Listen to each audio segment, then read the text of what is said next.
Hello dear students, welcome to the gateway classes. My name is Gulshan Kumar और मैं आपको पढ़ा रहा हूं इंजीनियरिंग मैथमेटिक्स 1। इंजीनियरिंग मैथमेटिक्स 1 के अंदर जो हमारा टॉपिक चल रहा है वो है मल्टीपल इंटीग्रेशन।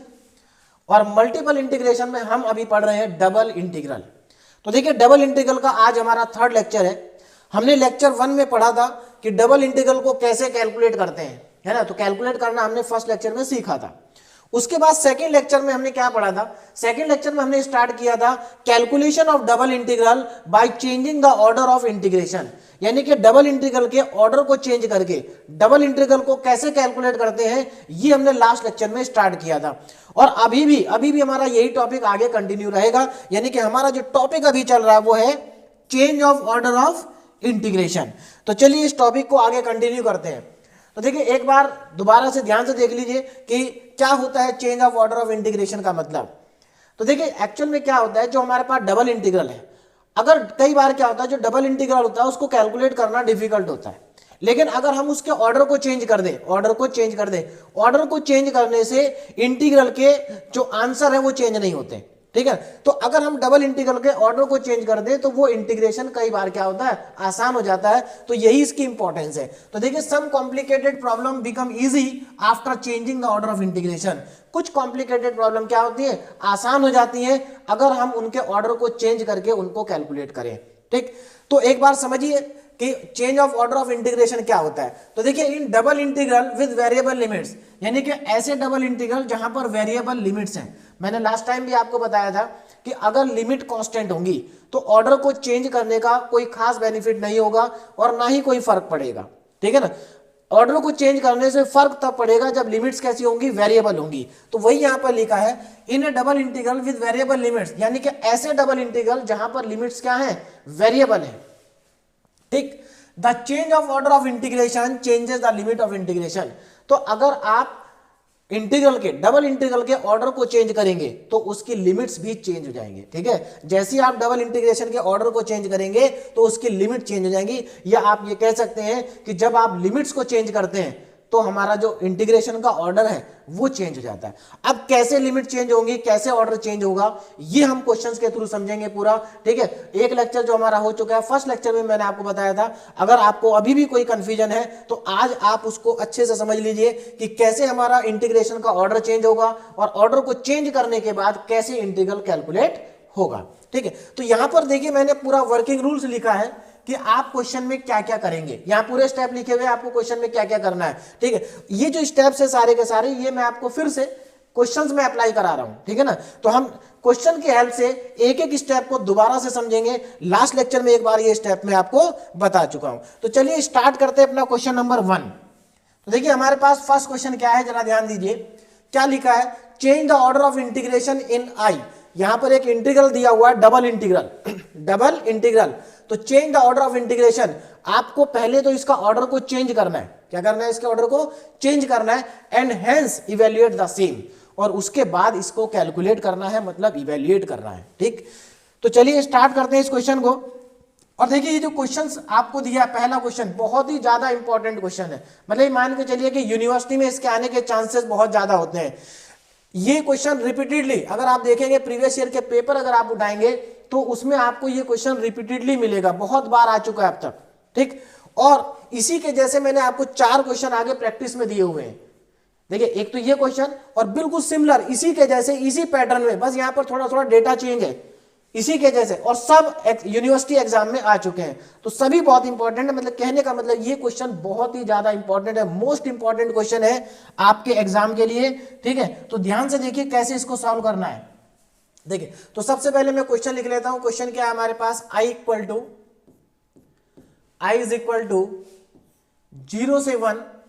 लिमिट देखिए पहले क्या है हमारे पास, 0 से 1, 0 to 1। सेकेंड लिमिट है एक्स स्क्वायर से 2 minus x, x y d y और डी एक्स। ये हमारा क्वेश्चन है। अब इसको जरा ध्यान से देखेंगे तो सबसे पहला स्टेप क्या है हमारा। देखिए, पहले स्टेप पे ध्यान दे, write the given limits of integration. जो आपको डबल इंटीग्रल दिया है ना, उसकी लिमिट्स आपको लिखनी है। तो गिवन लिमिट्स ऑफ इंटीग्रेशन मैं यहां पर लिख रहा हूं, given limits given limits of integration. तो गिवन लिमिट्स ऑफ इंटीग्रेशन देखिए क्या होंगी, गिवन लिमिट्स ऑफ इंटीग्रेशन। अब यहां पर जरा ध्यान से देखेंगे, देखिए आपके पास जो लिमिट गिवन है, क्या क्या लिमिट्स गिवन है उन पर ध्यान दें। सबसे पहले देखिए, अब यहां पर ध्यान देना जरा, देखिए यहां पर वेरिएबल और कांस्टेंट लिमिट दोनों टाइप की लिमिट्स होंगी। देखिए ये दोनों लिमिट वेरिएबल है और ये लिमिट कांस्टेंट है। जनरली आप देखेंगे क्वेश्चन में जो डबल इंटीग्रल का क्वेश्चन होता है, जो अंदर वाला इंटीग्रल होता है उसकी लिमिट्स वेरिएबल होती है, जो बाहर वाला इंटीग्रेशन होता है उसकी लिमिट कांस्टेंट होती है। एक और इंपॉर्टेंट पॉइंट यहां पर देखिए, ये लिमिट एक्स स्क्वायर से लेकर 2 - x तक है, तो ये लिमिट किसकी है, ये लिमिट x की नहीं है, ये लिमिट y की है। अगर यहां पर x की टर्म होगी तो लिमिट y की होगी, और अगर यहां पर y की टर्म्स होगी तो लिमिट x की होंगी। इस चीज को आप, इंपॉर्टेंट है ये पॉइंट, इसको नोट कर लीजिए, ठीक है। तो यहां पर हमारे पास लिमिट y की गिवन है, y की वेरिएबल लिमिट है। तो y की वेरिएबल लिमिट देखिए क्या है, y कहां से स्टार्ट हो रहा है, एक्स स्क्वायर से।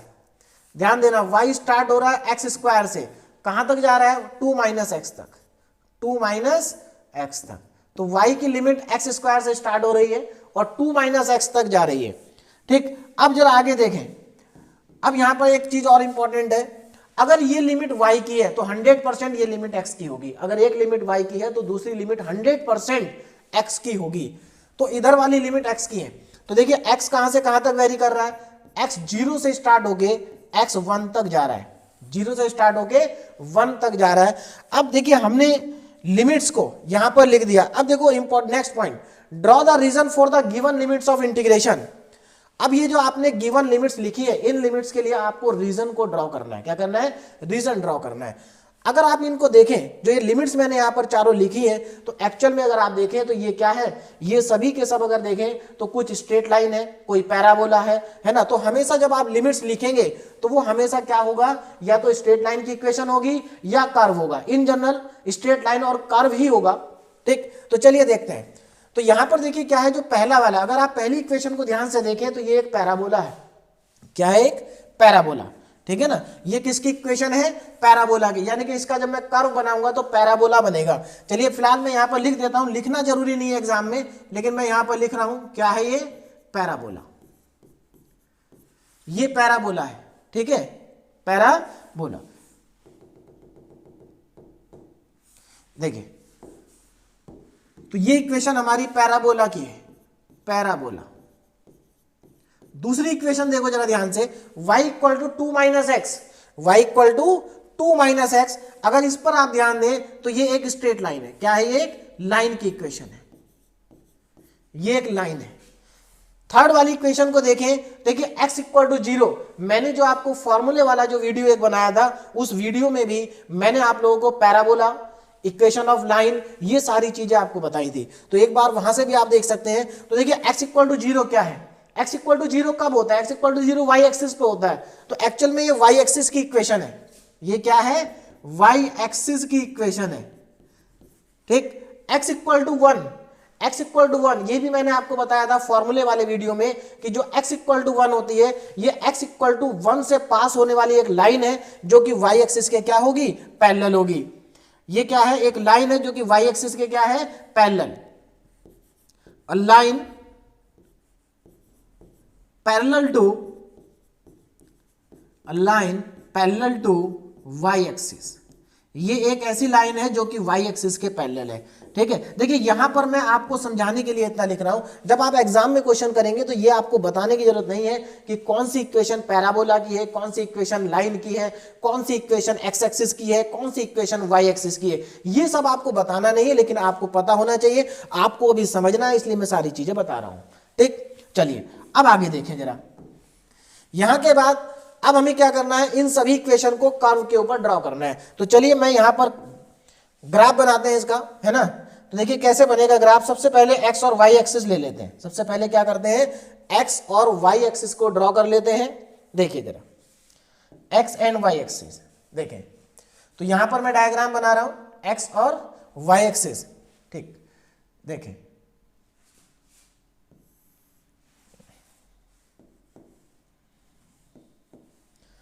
x एंड y एक्सिस, देखिए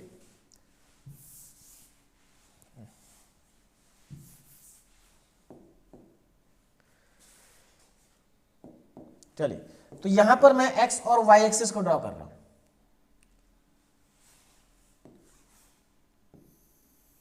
ये हो गई मेरी x axis,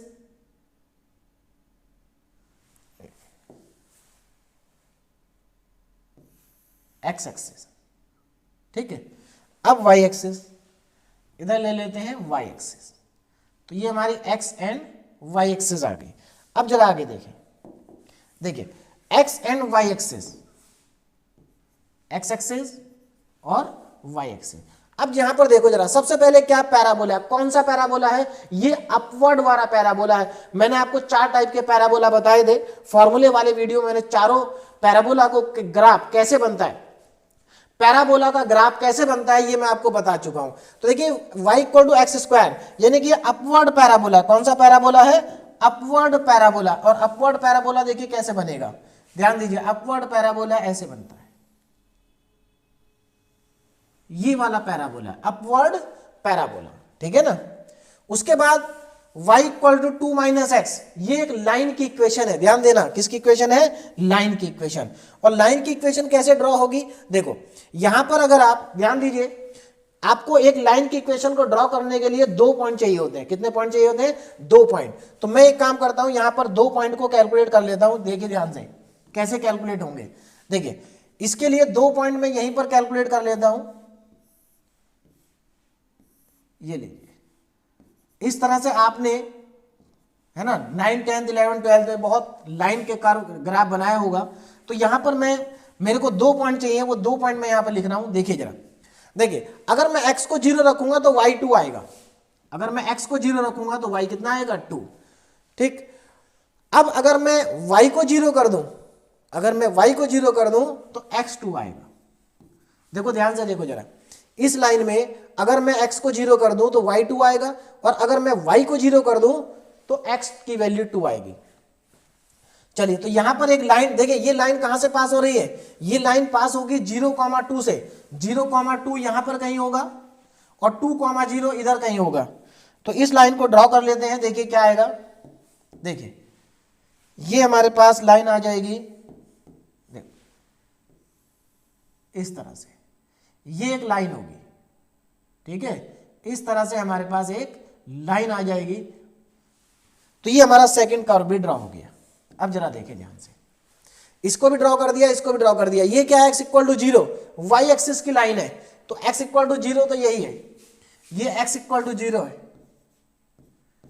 this is x equal to 0। और क्या है, x equal to 1, x equal to 1 एक लाइन होगी जो कि y एक्सिस के पैरेलल होगी, ठीक है ना, y एक्सिस की क्या होगी, पैरेलल। तो ये x इक्वल टू 0 की लाइन y एक्सिस, ठीक है। अच्छा अब यहां पर जरा ध्यान देना, x इक्वल टू 1, अब ये लाइन कहां से पास होगी, पहले सबसे पहले एक और पॉइंट यहां पर जो आपको करना है, सबसे पहले आप इन पॉइंट को नोट कर लीजिए। ये पॉइंट कितना है, 0,2, 0,2 है, ध्यान देना। ये पॉइंट कितना है, 2,0, ये हमारा है 2,0। लेकिन मुझे इस पॉइंट की भी रिक्वायरमेंट है, इस पॉइंट को फाइंड करना पड़ेगा। अब ये पॉइंट कैसे फाइंड होगा, जरा ध्यान देना, है ना, ये पॉइंट कैसे फाइंड होगा, इस पे जरा ध्यान दीजिए।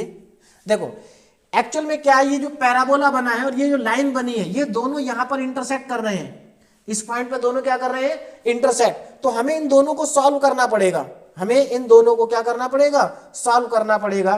तो इन दोनों को सॉल्व करके हमें पता चल जाएगा पॉइंट ऑफ इंटरसेक्शन, ठीक है। तो चलिए सॉल्व करते हैं। तो सॉल्व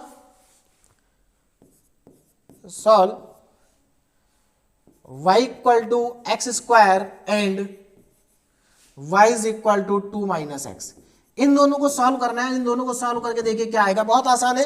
क्या करेंगे हम, यहां पर एक काम करते हैं, y की जगह 2 माइनस एक्स रख देते हैं, y की जगह पर क्या रख देते हैं, 2 माइनस एक्स। ध्यान दें, देखिए तो मैं यहां पर y की जगह पर 2 माइनस एक्स रखूंगा, तो ये 2 minus x is equal to x square हो जाएगा, 2 minus x equal to x square. तो यहां से सबको एक साइड में कर लेते हैं, तो ये मेरे पास आ जाएगा x square plus x minus 2 equal to 0, minus 2 equal to 0। अब इसके अगर आप फैक्टर करेंगे, देखिए इसके अगर आप फैक्टर करेंगे तो यहां से आपको x की वैल्यू 1 मिलेगी। इसको आप सॉल्व करेंगे, ध्यान दीजिए, देखिए अगर मैं इसको सॉल्व करता हूं, देखो इस इक्वेशन को अगर मैं सॉल्व करूं तो कितना आएगा मेरे पास, ध्यान से देखिए जरा, x square plus x minus 2 equal to 0, ये इक्वेशन है। तो यहां पर इसकी वैल्यू देखिए, आप कैलकुलेटर से भी निकाल सकते हैं इसकी वैल्यू। यहां से इसकी वैल्यू x इक्वल टू 1 आएगी, x equal to 1, x equal to 1 आपको यहां से मिल जाएगा। ठीक है, एक और वैल्यू मिलेगी, लेकिन हमें क्या है, इस पॉइंट को चाहिए, पॉजिटिव क्वाड्रेंट में है तो हमें x की पॉजिटिव वाली वैल्यू चाहिए। एक वैल्यू और आएगी जो इधर जाएगी, उसको हमें नहीं, उसकी रिक्वायरमेंट। ठीक है, तो हमें यहां से x की वैल्यू 1 चाहिए, वो हमें यहां से मिल जाएगी। मैं फिर से आपको कह रहा हूं, इस इक्वेशन को आप सॉल्व करेंगे कैलकुलेटर से। कैलकुलेटर में आपके पास, जब आप कैलकुलेटर में इस इक्वेशन को एंटर करोगे तो वहां से आपको एक वैल्यू 1 मिलेगी, दूसरी वैल्यू एक वैल्यू और मिलेगी, लेकिन वो वैल्यू निगेटिव होगी। कैसे होगी, निगेटिव, उसको रिजेक्ट कर देंगे। चलिए अब आगे देखो, तो यानी कि इस पॉइंट का मुझे पता चल गया, ये पॉइंट क्या है, 1, देखिए पॉइंट को ध्यान दीजिए, इस पॉइंट का हमें पता चल गया, ये पॉइंट हमारा 1, अब देखिए x की वैल्यू 1 है, जब x 1 होगा तो y कितना होगा, जरा ध्यान देना, y भी 1 होगा। जब आप यहां पे देखिए पुट करेंगे, x की वैल्यू 1 होगी तो y की वैल्यू भी 1 होगी। तो ये पॉइंट हो गया 1, 1। अब जरा ध्यान देना, अब अगले कर्व को ड्रॉ करते हैं। देखिए x इक्वल टू 0 भी पता चल गया, अब एक बचा x इक्वल टू 1। ये x इक्वल टू 1 कहां से पास होगा, ये x इक्वल टू, देखिए ये पॉइंट हमारा 1 हो गया, ये पॉइंट हमारा क्या हो गया, 1, 0, क्योंकि ये 1 है तो ये 1, 0। तो x इक्वल टू 1 जो है वो 1 वाले पॉइंट से पास होगी, यानी कि ये तो इस पॉइंट से पास होगी। तो हमारे पास जो नेक्स्ट लाइन आ जाएगी उसका कर्व देखिए क्या होगा, यानी कि नेक्स्ट लाइन हमारी यहां से पास होगी। ठीक है ना, इस तरह से नेक्स्ट लाइन हमारी आ जाएगी, ये लाइन होगी। ठीक, तो अब देखो मैंने यहां पर सभी कर्व को ड्रॉ कर दिया है, सारे कर्व मैं ड्रॉ कर चुका हूं। ठीक है, तो आपके पास जो रीजन आया, देखिए इन सभी के अंदर जो रीजन आया वो रीजन ये है, ये वाला पार्ट है। अब एक चीज और ध्यान देना, यहां पर जो हमारी लिमिट है वो किसकी वेरिएबल लिमिट है, y की वेरिएबल लिमिट है। देखिए जिसकी लिमिट वेरिएबल होती है स्ट्रिप वहीं पर लिए जाए। देखिए जब हमने डबल इंटीग्रल को कैलकुलेट करना सीखा था, है ना, तो वहां पर हमने क्या पढ़ा था, जो रीजन होता है उसमें हम एक स्ट्रिप लेते हैं। क्या लेते हैं, स्ट्रिप। तो जो हमारी गिवन स्ट्रिप होगी, अब जरा यहां पर ध्यान दें, जो गिवन स्ट्रिप होगी वो वर्टिकल होगी। कैसी होगी, वर्टिकल। देखिए वर्टिकल क्यों आई गिवन स्ट्रिप, उस पर भी जरा ध्यान देंगे। वर्टिकल इसलिए आई, देखिए पहले भी मैं आपको बता चुका हूं, जिस एक्सिस पर वेरिएबल लिमिट होगी उसी पर हमारी स्ट्रिप आएगी, उसी पर क्या आएगी, स्ट्रिप आएगी। अब आगे देखें जरा, चलिए ये तो वर्टिकल स्ट्रिप हमारे पास आ गई, है ना। अब इसके बाद क्या करना है, नेक्स्ट स्टेप क्या है, draw the region of the limit of integration, draw कर दिया। Check the strip for variable limit in the given region, हमने स्ट्रिप को भी चेक कर लिया, स्ट्रिप वर्टिकल है। कैसे पता चला वर्टिकल है, जिसकी लिमिट वेरिएबल होगी, जिसकी लिमिट क्या होगी, वेरिएबल, वेरिएबल लिमिट यहां y की है तो स्ट्रिप y के अलॉन्ग होगी। जिसकी लिमिट वेरिएबल होगी स्ट्रिप उसी के साथ होगी, उसी के पैरेलल होगी। चलिए अब यहां पर आप ध्यान दीजिए, नेक्स्ट स्टेप क्या है, तो स्ट्रिप हमने चेक कर ली वर्टिकल है, तो देखो if the given strip is horizontal, तो हॉरिजॉन्टल तो नहीं है। If the given strip is vertical, अगर गिवन स्ट्रिप वर्टिकल है then take a new strip horizontal strip, तो हमें हॉरिजॉन्टल स्ट्रिप लेनी है, यानी कि जो गिवन स्ट्रिप है वो तो वर्टिकल है और हमें लेनी कैसी है, हॉरिजॉन्टल। अब यहां पर हॉरिजॉन्टल स्ट्रिप लेने में एक प्रॉब्लम है। प्रॉब्लम क्या है, देखिए वर्टिकल में क्या हो रहा था, ये जो अंदर वाला रीजन है ये इस पैराबोला से स्टार्ट हो रहा है और इस लाइन पे खत्म हो रहा है ना। लेकिन जब आप इधर जाएंगे तो जो रीजन होगा, अगर आप यहां पर स्ट्रिप लेंगे तो ये वाई एक्सिस से स्टार्ट होगी और लाइन पे खत्म होगी।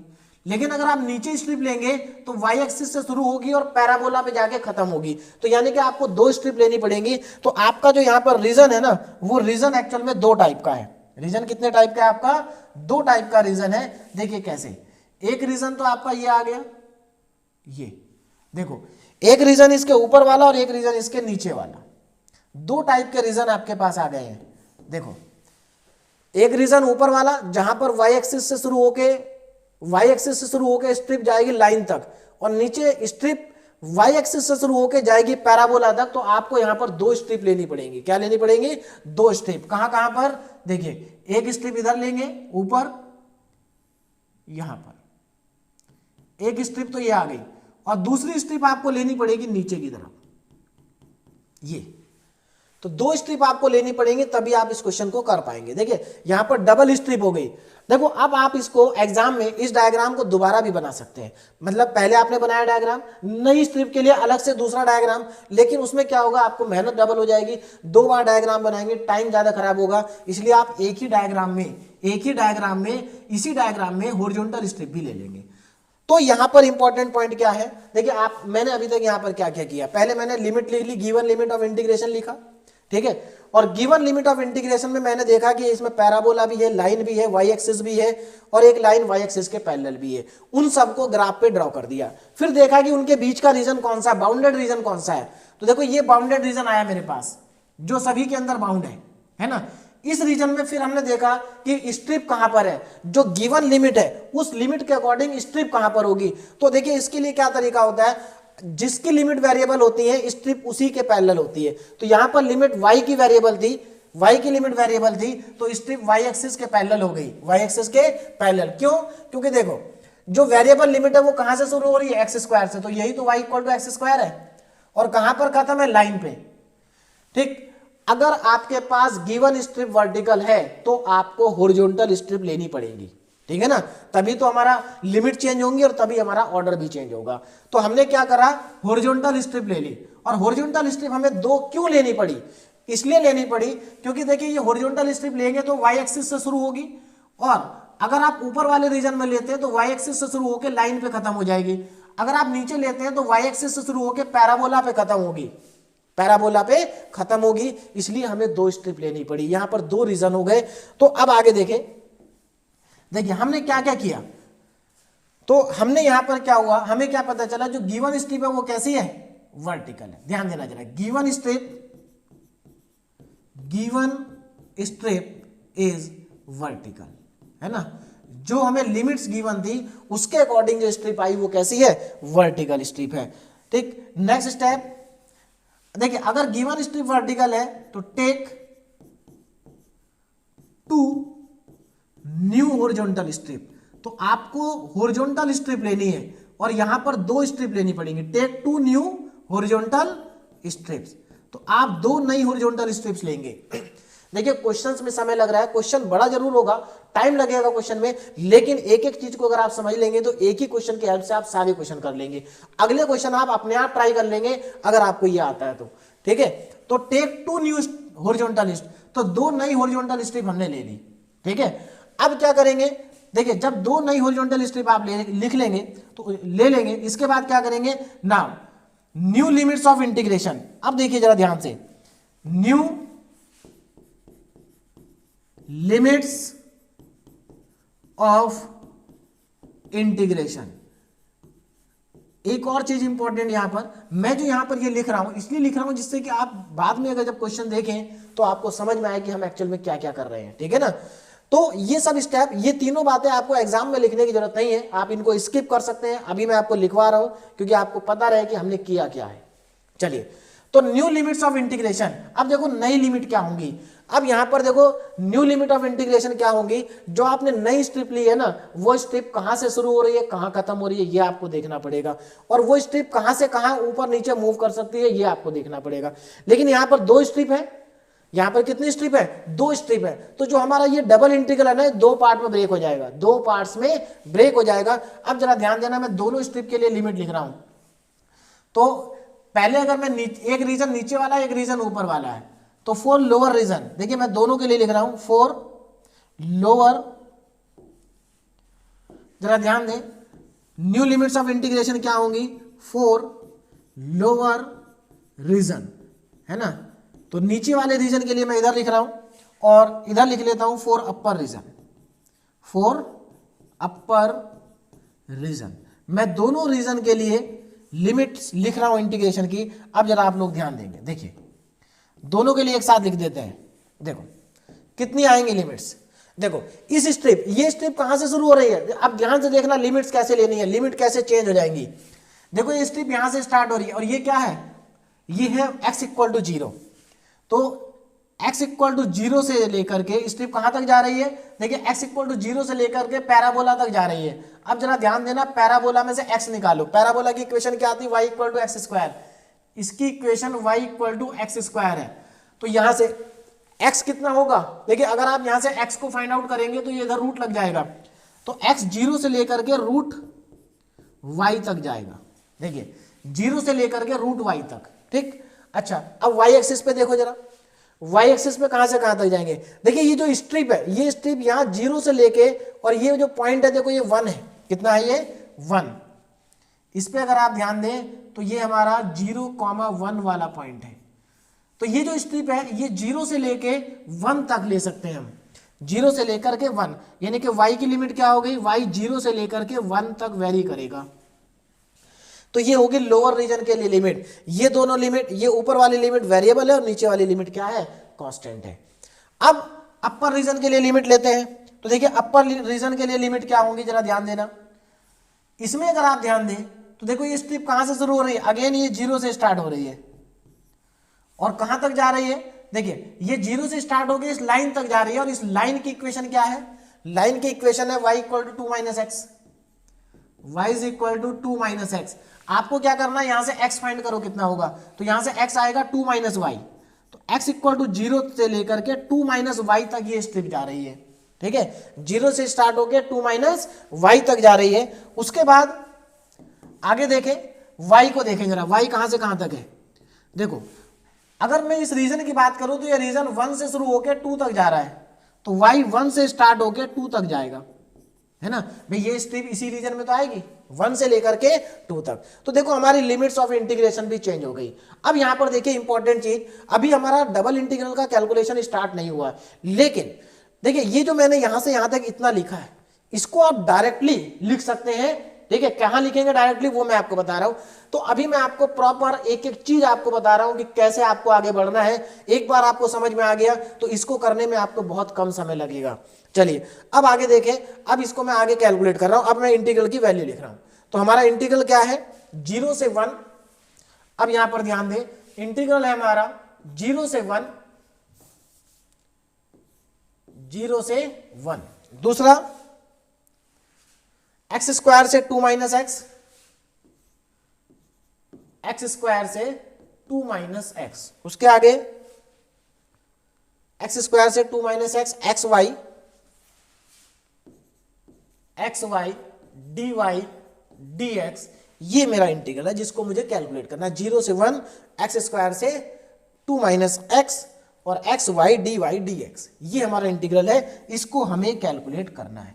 तो चलिए स्टार्ट करते हैं। अब देखो जरा, तो सबसे पहले देखिए, सबसे पहले क्या करेंगे, इसके बाद नेक्स्ट स्टेप हमारा क्या होगा, change the order of integration. तो यहां पर क्या लिखना है हमें, change the order of integration. तो यहां के बाद जब आप इतना कर लेंगे तो अब हम क्या कर रहे हैं, इसका ऑर्डर ऑफ इंटीग्रेशन को क्या कर रहे हैं, चेंज कर रहे हैं। तो change the order of integration. चलिए तो यहां पर मैं ऑर्डर को चेंज कर रहा हूं, जरा ध्यान देना अब कैसे चेंज होगा। तो सबसे पहले डबल इंटीग्रल लिखेंगे, कहां से कहां तक है, 0 से 1 तक है।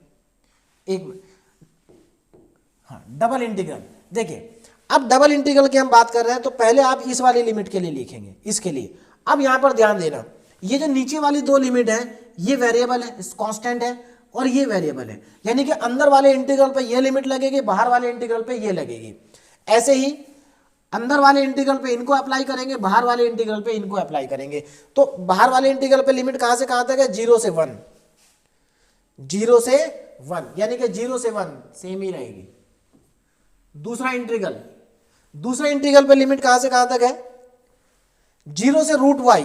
तो चलिए 0 से √y लिख लेते हैं, 0 से √y, xy dy। अच्छा अब यहां पर ध्यान देना, देखो ये लिमिट है x की, किसकी लिमिट है, x की लिमिट है। तो हम इसको किसके रेस्पेक्ट में इंटीग्रेट करेंगे, देखिए जिसकी लिमिट होती है उसी के रेस्पेक्ट में इंटीग्रेट भी करते हैं। तो यहां पर मेरा dx dy लिख देता हूं, dx dy। तो हम इसको किसके रेस्पेक्ट में इंटीग्रेट करेंगे, x के रेस्पेक्ट में करेंगे, जिसकी लिमिट होती है। देखिए पहली बात, जिसकी वेरिएबल लिमिट होती है उसी के रेस्पेक्ट में पहले हम इंटीग्रेट करते हैं। चलिए तो प्लस, अब देखो ये इंटीग्रल दो पार्ट में टूट गया। दो पार्ट में ब्रेक क्यों हुआ, क्योंकि ये जो हमारा रीजन था, जब वर्टिकल स्ट्रिप ले रहे थे तो ये रीजन एक ही था, लेकिन जब हॉरिजॉन्टल स्ट्रिप ली तो ये रीजन दो पार्ट्स में डिवाइड हो गया। तो नीचे वाले के लिए इंटीग्रल अलग करेंगे, ऊपर वाले का इंटीग्रल अलग करेंगे। हाँ तो यहां पर देखिए प्लस 0, देखिए दूसरा वाला लिमिट देखें जरा, ये लिमिट क्या है, 1 से लेकर 2 तक है, कांस्टेंट लिमिट नीचे वाली, वेरिएबल लिमिट ऊपर वाली, 1 से 2, तो 1 से 2 जाएंगे, फिर दूसरा इंटीग्रल लिखेंगे 1 से 2, दूसरा कहां से कहां तक है, 0 से 2 माइनस वाई, तो यहां पर लिखेंगे 0 और यहां लिखेंगे 2 minus y, x y d y, x y d x और डी वाई, ये मेरे पास आ गया, ठीक है ना। तो ये क्या हो गया, यहां पर हमारा ऑर्डर भी चेंज हो गया, इसी को कहते हैं change of order of integration. तो यहां पर मेरे पास स्पेस नहीं था, मैंने लिखा नहीं, आप ऊपर लिख देना इससे पहले कि change the order of integration. तो हमने देखो इंटीग्रेशन के ऑर्डर को चेंज कर दिया, क्यों, क्योंकि लिमिट चेंज होगी। देखो लिमिट पहले वाली लिमिट नहीं है, अब देखो पहले ये y की लिमिट थी, किसकी लिमिट थी, y की, और अगर आप इधर देखेंगे तो देखिए इधर पहले वेरिएबल लिमिट y की थी, यहां पर वेरिएबल लिमिट x की है, यहां पर कांस्टेंट लिमिट x की थी, यहां पर कांस्टेंट लिमिट y की है, यानी कि हमारे डबल इंटीग्रल में लिमिट चेंज हो गई। और जब डबल इंटीग्रल में लिमिट चेंज हो जाती है तो उसी को हम कहते हैं change of order of integration. तो चलिए यहां पर अब इसको इवेल्युएट करते हैं, देखिए कितना आएगा। तो स्टार्ट करते हैं क्वेश्चन को यहां से आगे, ठीक है। देखिए क्या है, पहला इंटीग्रल 0 से 1 है ना। अब इसमें ध्यान से देखना जरा, ये x की लिमिट है, तो x के रेस्पेक्ट में हम करेंगे, x के रेस्पेक्ट में इसको इंटीग्रेट करेंगे तो y कांस्टेंट हो जाएगा। तो मैं एक काम करता हूं, y और dy को अंदर वाले इंटीग्रल से बाहर कर देता हूं। देखो y dy को मैंने इस इंटीग्रल से बाहर कर दिया क्योंकि कांस्टेंट थे, तो यहां पर क्या बच गया मेरे पास, 0 से √y और फंक्शन आ गया मेरे पास x dx, मतलब मुझे x dx का इंटीग्रेशन करना है, कितना आसान है। यहां पर देखो 1 से 2, यहां पर भी मुझे x की लिमिट है तो मैं किसको बाहर करूंगा, y को, तो y dy को बाहर कर देते हैं और इंटीग्रेशन कर देंगे 0 से लेके 2 माइनस वाई तक, किसका, x dx का, ठीक। अगले स्टेप में मैं इंटीग्रेशन कर रहा हूं, देखिए कितना आएगा, 0 से 1 y dy, देखिए x का इंटीग्रेशन x² 2 और लिमिट होगी 0 से √y, ठीक है, प्लस यहां पर क्या आएगा, लिमिट 1 से 2 y dy और यहां पर x² 2 लिमिट होंगी 0 से 2 माइनस वाई, 0 से 2 माइनस वाई।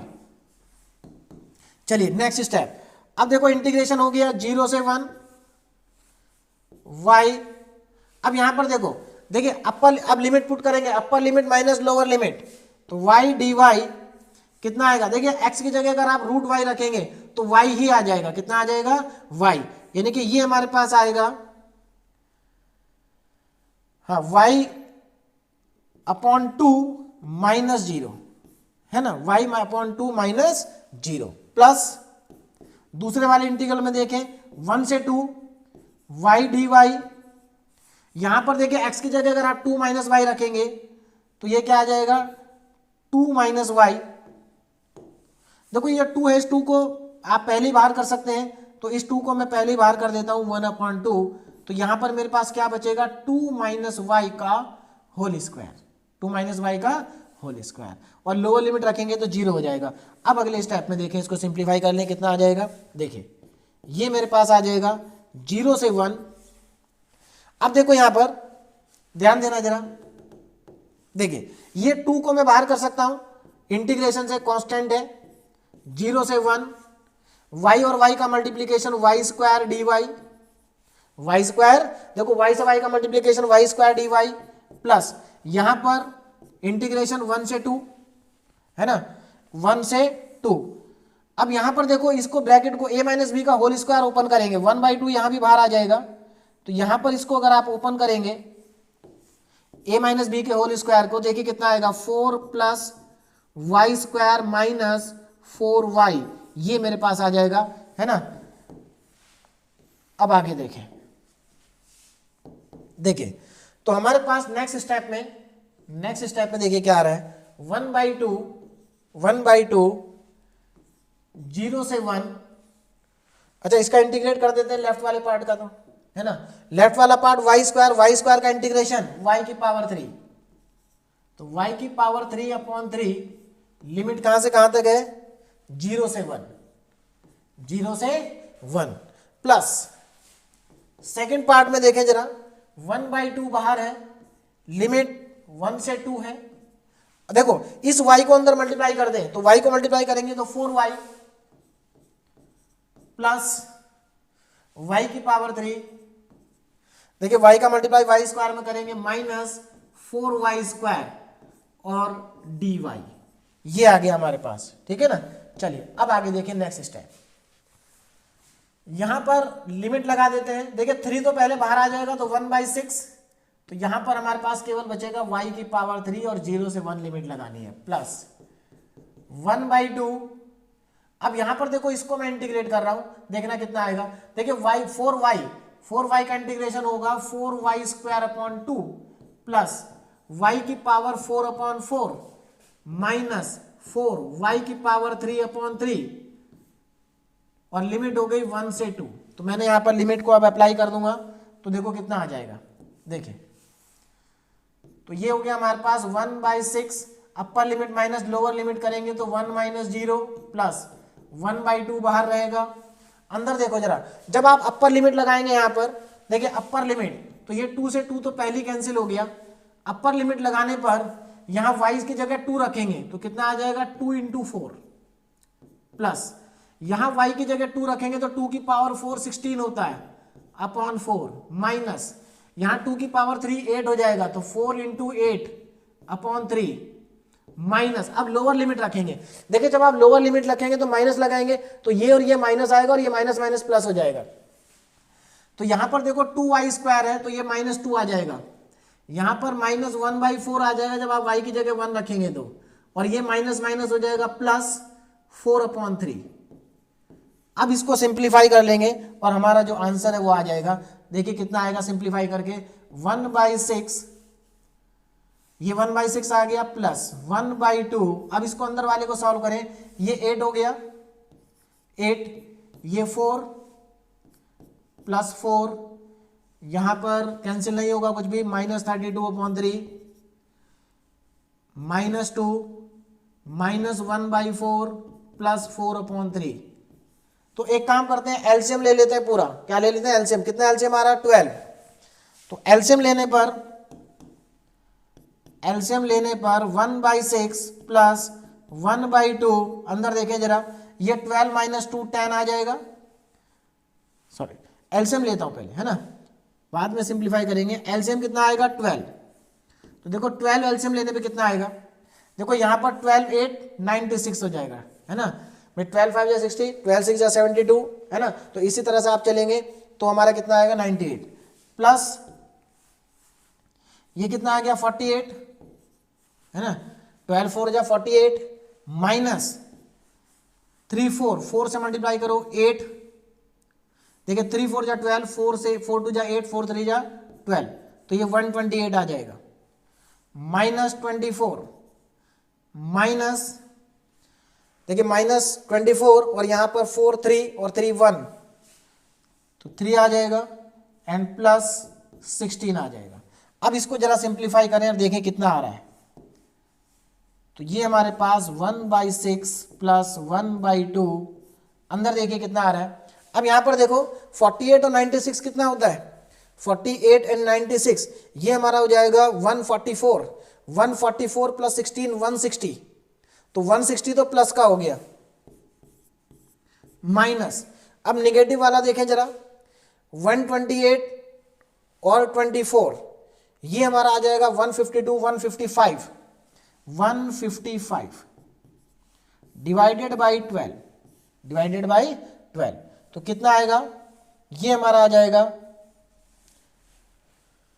हाँ देखें जरा ध्यान से कितना आएगा, ये आएगा हमारे पास 1/6 प्लस 5/1/2 इंटू 5 ऊपर बचेगा 12 नीचे, तो फाइनली देखिए ऊपर 5/24 आ गया, कितना आ गया 5/24, तो 1/6 प्लस 5/24, इसको ऐड करेंगे तो ये आपका आ जाएगा, देखिए जरा कितना आएगा 1/6 प्लस 5/24 ऐड करने पर,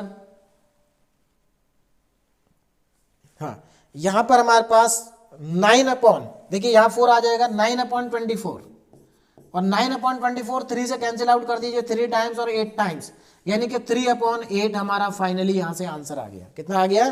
3/8। तो हमारा इस क्वेश्चन का फाइनल आंसर 3/8 आ गया। ठीक, 3/8। जरा ध्यान देंगे, आंसर 3/8, ये हमारा इसका आंसर है। देखिए आंसर पे ध्यान दें, 3/8। तो ये हमारा इसका फाइनली आंसर आ गया 3/8। ठीक है ना। तो देखिए क्वेश्चंस में थोड़ा सा क्वेश्चंस देखिए, यहां पर अगर आप ध्यान दें, यहां से लेकर के यहां तक आपको लिखना जरूरी नहीं है। आप चाहें तो यहां के बाद सीधे यहां पर लिमिट डायरेक्ट भी अप्लाई कर सकते हैं। देखो लिमिट कैसे डायरेक्ट अप्लाई करेंगे, पहली स्ट्रिप में अगर आप ध्यान दें, पहली स्ट्रिप जो हमारी फर्स्ट स्ट्रिप थी ये 0 से लेके कहां तक है, यानी कि ये चीज आप यहीं पर डायरेक्टली लिख सकते हैं। 0 से 1, 0 से √y, 1 से 2 और 0 से 2 - 5। ठीक, और बाकी अगर आप आराम से करना चाहते हैं, अगर आप चाहते हैं कि कोई गलती ना हो, तो पहले आप लिखें और उसके बाद लिमिट को अप्लाई कर दें। ठीक है ना। चलिए, तो ये हमारा पहला क्वेश्चन जो है कंप्लीट हो गया। बहुत ज्यादा इंपॉर्टेंट क्वेश्चन है, मोस्ट इंपॉर्टेंट क्वेश्चन है। ठीक है ना। आगे देखो, अब यहां पर मैंने आपको 4 प्रैक्टिस क्वेश्चन दिए हैं। ठीक है, एक क्वेश्चन कराया, 4 प्रैक्टिस क्वेश्चन है। क्यों है? क्योंकि ये चारों के चारों जो क्वेश्चन मैंने अभी आपको कराया है बिल्कुल एज इट इज इसी फॉर्मेट के क्वेश्चन है, बस थोड़ा बहुत कहीं कहीं लिमिट में चेंज है। ठीक है, तो थोड़ा बहुत चेंज है, बिल्कुल एज इट इज इसी की तरह से होगा, आंसर भी इसी के जैसे आएंगे ज्यादातर। देखो जैसे हमारा जो पहला प्रैक्टिस क्वेश्चन है, देखो यहां पर कुछ भी चेंज नहीं है, केवल x की जगह y आ गया है। क्या आ गया? x की जगह y, यानी कि पहले हमें यहां पर जो y की लिमिट गिवन थी, अब यहां पर x की लिमिट दे रखी है। देखो आंसर भी सेम है, आंसर भी सेम है। क्यों? क्योंकि कोई चेंज ही नहीं है। ठीक है ना, बिल्कुल एज इट इज क्वेश्चन है। तो इसको आप करेंगे अपने आप। क्वेश्चन नंबर 2, अगर आप इसमें ध्यान दें तो इसमें भी चेंज नहीं है। देखो यहां से फिर से y की लिमिट आ गई, बस यहां पर जो पहले हमें 1 दे रखा था, 1 की जगह a लिख दिया। क्या लिख दिया? 1 की जगह a। तो देखो जब 1 की जगह a लिखा होगा तो देखो आंसर भी वही आ रहा है। देखो 3a की पावर 4, यहां 1 होता तो 3/8 ही आता। तो ये भी सिमिलर क्वेश्चन है, और ये सब क्वेश्चन यूनिवर्सिटी एग्जाम में आ चुके हैं, बहुत ही ज्यादा इंपॉर्टेंट है। क्वेश्चन नंबर 3, देखो बिल्कुल ये भी सेम है, लिमिट वही है, y की लिमिट है, कोई अंतर नहीं आएगा। आपको यहां पर x² + y² जरूर आ रहा है, लेकिन ये भी बहुत सिंपल है। जब आप इसको करेंगे जैसे मैंने कराया, बिल्कुल आप उसी पैटर्न से आगे बढ़े, 100% आपका आंसर सही आएगा। ठीक है। उसके बाद फोर्थ क्वेश्चन, देखो फोर्थ बिल्कुल फिर से वैसा ही आ गया है। यहां पर थोड़ा सा 2 3, वहां 1 था, यहाँ 2 आ गया, 3 आ गया, थोड़ा सा चेंज है, जिसकी वजह से आंसर थोड़ा सा चेंज हो गया है। ठीक है ना। यानी कि कहने का मतलब यह है, बिल्कुल एज इट इज ही क्वेश्चन है, आप इनको करें। ठीक है, 4 क्वेश्चन है, आप कम से कम एटलीस्ट 2 क्वेश्चन भी अगर आप प्रैक्टिस करेंगे ना, तो आपको ये क्वेश्चन बहुत अच्छे से समझ में आ जाएंगे। ठीक है। चलिए, अब आज का नेक्स्ट क्वेश्चन हमारा क्वेश्चन नंबर 2, ये भी इंपॉर्टेंट है, यूनिवर्सिटी एग्जाम में आ चुका है, लेकिन जो मैंने करा चुका हूं क्वेश्चन वो बहुत ज्यादा इंपॉर्टेंट है, क्योंकि बहुत बार यूनिवर्सिटी एग्जाम में आ चुका है। ये भी एक बार यूनिवर्सिटी एग्जाम में आ चुका है। देखिए क्या है question, evaluate the integral by changing the order of integration. Again हमें एक क्वेश्चन दिया है, हमें इसके ऑर्डर को चेंज करके इसको इवेल्युएट करना है। ठीक है ना। चलिए अब करते हैं इसको। तो सबसे पहला स्टेप हमारा, ध्यान देंगे, सबसे पहला स्टेप, तो ये हमारा क्या है? फंक्शन है। ठीक है ना, ये हमारा क्या है? डबल इंटीग्रल है, जिसको हमें कैलकुलेट करना है। तो यहां पर देखिए, मैं यहां पर सबसे पहले इसी को लिख लेता हूं, फंक्शन को पहले लिख लेते हैं। क्या है? देखिए, तो हमें जिसको सॉल्व करना है उस क्वेश्चन को लिख लेते हैं 0 से 1, 0 से 1, लिमिट है 0 से 1, दूसरी लिमिट x से लेकर के √2 - x² तक है। ठीक है, x dy dx अपॉन √ में x² + y², ये हमारा फंक्शन है। ठीक, अब यहां पर देखें जरा जल्दी से, सबसे पहले गिवन लिमिट्स ऑफ इंटीग्रेशन क्या है? गिवन लिमिट्स ऑफ इंटीग्रेशन, देखिए सभी स्टेप फिक्स हैं। गिवन लिमिट्स ऑफ इंटीग्रेशन लिखिए कितनी होंगी। देखिए, देखो यहां पर वेरिएबल लिमिट किसकी है? y की, और कांस्टेंट लिमिट किसकी है? x की। तो मैं पहले y की लिमिट लिख रहा हूं। y देखिए कहां से कहां तक वेरी कर रहा है? y वेरी कर रहा है x से लेकर के, y = x से लेकर के वेरी करेगा कहां तक? √2 - x² तक। और ये x की लिमिट है। x कहां से कहां तक वेरी कर रहा है? x वेरी कर रहा है। देखिए x को, अच्छा पहले एक चीज और ध्यान दें, ये जो y = √2 - x² है, इसको थोड़ा सा सिंप्लीफाई कर लेते हैं। देखिए कैसे सिंप्लीफाई होगा, अगर मैं इसको स्क्वायरिंग कर दूं दोनों तरफ, क्या कर दें, स्क्वायरिंग कर दें, तो ये क्या आ जाएगा, y square is equal to 2 minus x square आएगा। अब इस एक्स स्क्वायर को भी लेफ्ट में ले आओ, तो ये क्या हो जाएगा, x square plus y square is equal to 2 हो जाएगा। कितना हो जाएगा, x square plus y square equal to 2। ठीक, तो यहां पर अब जरा थोड़ा सा ध्यान दे, देखिए तो हमारे पास y की लिमिट आ गई, मैं इसको इक्वेशन 1 बोल देता हूं, इसको इक्वेशन 2 बोल देते हैं। तो हमारे पास किसकी लिमिट आ गई है, y की लिमिट। अब मैं आगे x की लिमिट लिख रहा हूं, देखिए x की लिमिट क्या होगी, जरा ध्यान दें, x की लिमिट, x कहां से कहां तक वेरी कर रहा है, x वेरी कर रहा है 0 से लेकर के 1 तक, तो y वेरी कर रहा था x से लेकर के √2 माइनस एक्स स्क्वायर तक, x वेरी कर रहा है 0 से 1 तक, तो ये सारी लिमिट्स मैंने लिख दी। अब जरा ध्यान से देखना, देखो ये जो पहली वाली y की लिमिट है, ये एक्चुअल में क्या है, ये एक स्ट्रेट लाइन की इक्वेशन है, क्या है, ये एक लाइन है, तो मैं यहां पर लिख देता हूं, देखिए ये क्या है, एक लाइन है ना, अ लाइन, लिखना जरूरी नहीं है, मैं सिर्फ आपको बता रहा हूं y इक्वल टू एक्स एक लाइन है, और ये लाइन कहां से पास होती है, y इक्वल टू एक्स की लाइन आपको बहुत अच्छे से आती होगी, ओरिजिन से पास होती है, कहां से, ओरिजिन से।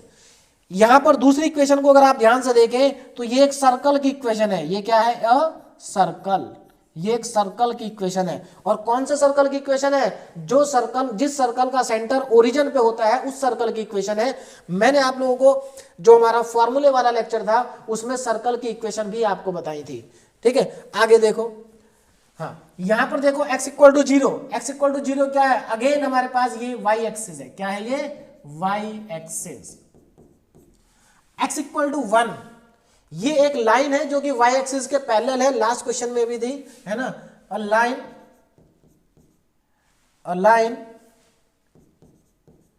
पैरेलल टू y एक्सिस, ये एक ऐसी लाइन है जो कि y एक्सिस के पैरेलल होती है। ठीक है ना, चलिए अब इसका पहले हम क्या बनाते हैं, स्केच बनाते हैं, मतलब इसका ग्राफ बनाते हैं। तो चलिए ग्राफ बनाते हैं। सबसे पहले देखो जरा, तो सबसे पहले मुझे क्या करना पड़ेगा, x और y एक्सिस को लेना पड़ेगा, तो मैं यहां पर x और y एक्सिस ले लेता हूं, देखिए जरा ध्यान से, x एंड y एक्सिस, है ना, तो x एंड y एक्सिस, ये मेरी होगी y एक्सिस,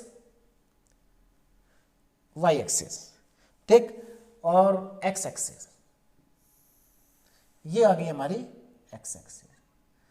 ठीक है, चलिए अब यहां पर आप ध्यान दें जरा, x और y एक्सिस हमने ले लिया, है ना, तो सबसे पहले जो हमारी पहली इक्वेशन है वो क्या है, y इक्वल टू एक्स है, y equal to x.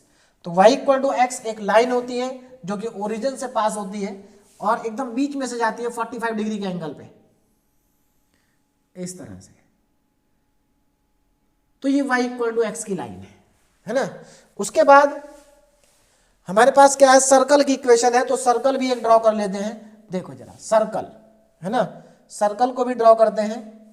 Circle, देखिए सर्कल, इस सर्कल का जो सेंटर होगा वो कहां होगा, ओरिजिन पे होगा, है ना, सर्कल का सेंटर ओरिजिन पर होगा।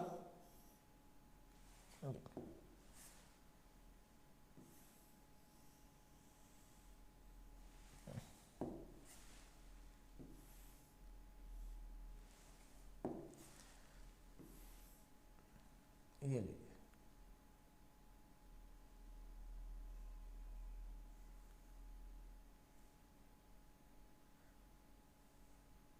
चलिए, तो इस तरह से ये हमारे पास क्या आ गया, एक सर्कल की इक्वेशन आ गई।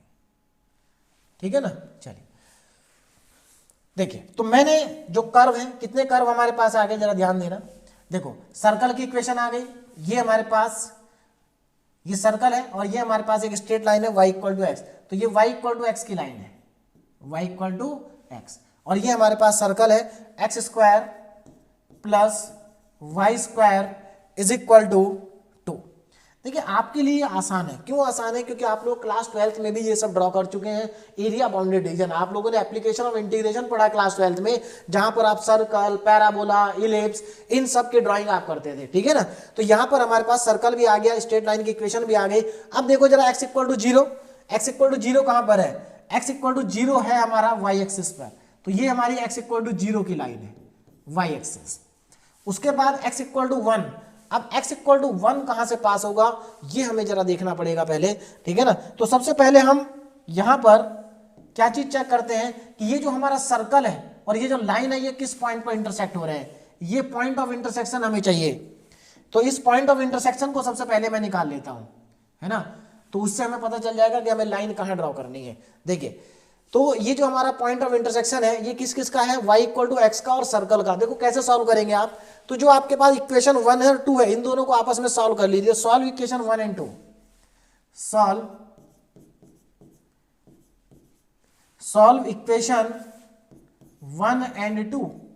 तो 1 एंड 2 को सॉल्व करेंगे, कैसे सॉल्व करेंगे, देखो आप यहां पर y की जगह x रख दीजिए, y की जगह पर क्या रख देंगे x, तो यहां से हमें x की वैल्यू मिल जाएगी। देखिए कितने आएगी x की वैल्यू, तो सॉल्व 1 एंड 2, तो 1 एंड 2 को सॉल्व करेंगे। देखो तो हमारे पास यहां से आ जाएगा x, हाँ ठीक। देखिए ये पॉइंट ऑफ इंटरसेक्शन हमें मिल जाएगा। अच्छा एक चीज और ध्यान दे, यहां पर लिमिट किसकी वेरिएबल है, यहां पर लिमिट y की वेरिएबल है। किसकी लिमिट वेरिएबल है, y की। तो हमारी स्ट्रिप अगेन वर्टिकल है, स्ट्रिप क्या है, वर्टिकल है। चलिए ये पॉइंट हमें चाहिए, तो y इक्वल टू एक्स यहां से निकालते हैं, देखिए कितना आएगा।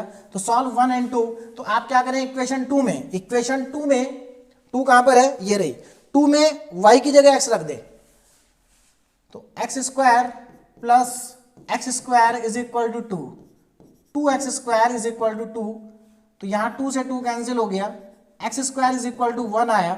तो यहां से मेरे पास x की वैल्यू, देखिए वैसे तो x की वैल्यू प्लस माइनस 1 आएगी, लेकिन हम 1 को कंसीडर करेंगे, क्यों, क्योंकि हमारा जो पॉइंट ऑफ इंटरसेक्शन है वो फर्स्ट क्वाड्रेंट में है, इधर नहीं है। देखिए ये -1 इसलिए आएगी क्योंकि अगर मैं इसको पीछे एक्सटेंड करूं तो यहां भी कट करेगी, तो प्लस माइनस 1 आएगा, लेकिन हमें प्लस लेना है, क्या लेना है, +1 लेना है। -1 को आप क्या कर देंगे, रिजेक्ट कर देंगे, तो -1 हम नहीं लेंगे। बोलो बात समझ में आ गई। चलिए अब आगे देखें जरा, देखो तो हमारे पास ये पॉइंट ऑफ इंटरसेक्शन आ गया और ये 1,1 हो जाएगा, 1,1 हो जाएगा। तो अब आप देखो जरा, हमारे पास x इक्वल टू 1 की एक लाइन है, तो ये लाइन y एक्सिस के पैरेलल है और ये कहां से पास होनी चाहिए, ये इस 1 से पास होनी चाहिए, है ना। तो चलिए इस लाइन को भी ड्रॉ कर देते हैं। देखें जरा, ये लाइन हमारे पास यहां से पास होगी, ठीक है ना,